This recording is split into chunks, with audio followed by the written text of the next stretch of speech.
ఈ రేస్ కేసులో సెప్టెంబర్ 9న ప్రభుత్వానికి సమర్పించిన ఫైనల్ రిపోర్ట్ లో ఏసీబీ కీలకమైన విషయాలు పొందుపరిచింది. 2024 డిసెంబర్ 19న ఫార్ములా ఈ రేస్ పై ఏసీబీ కేసు నమోదు చేసింది. A1 గా కేటీఆర్, A2 గా ఐఏఎస్ అరవింద్ కుమార్, A3 గా బిఎల్ఎన్ రెడ్డి, A4 గా A5 గా FEO ప్రతినిధులను చేర్చింది. హైదరాబాద్ లో ఫార్ములా ఈ రేస్ నిర్వహించాలి అనేది కేటీఆర్ సొంత నిర్ణయం అని ఏసీబీ గుర్తించింది. ప్రభుత్వ అనుమతులు లేకుండానే ప్రైవేట్ డిస్కషన్లతో రేస్ నిర్వహించారని, క్విడ్ ప్రోకో జరిగిందని ఏసీబీ దర్యాప్తులో వెల్లడైంది. బీఆర్ఎస్ పార్టీకి 44 కోట్ల రూపాయల ఎలక్టోరల్ బాండ్స్ ఇచ్చారని, ట్రై పార్టీ అగ్రిమెంట్ కి ముందే ఎలక్టోరల్ బాండ్స్ ను చెల్లించారని గుర్తించింది.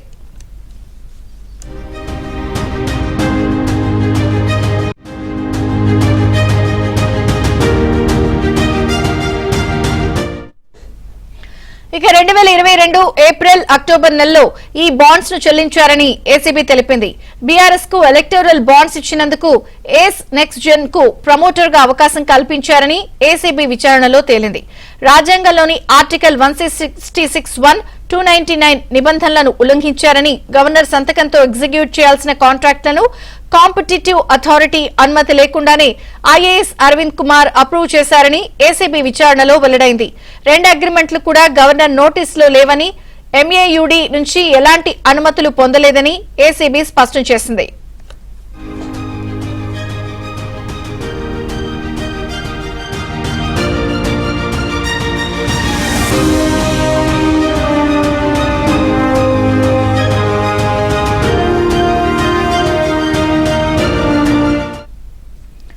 హెచ్ఎండిఏ ప్రమోటర్ గా ఉండేందుకు హెచ్ఎండిఏ నిధులను ఉపయోగించారని పేర్కొంది.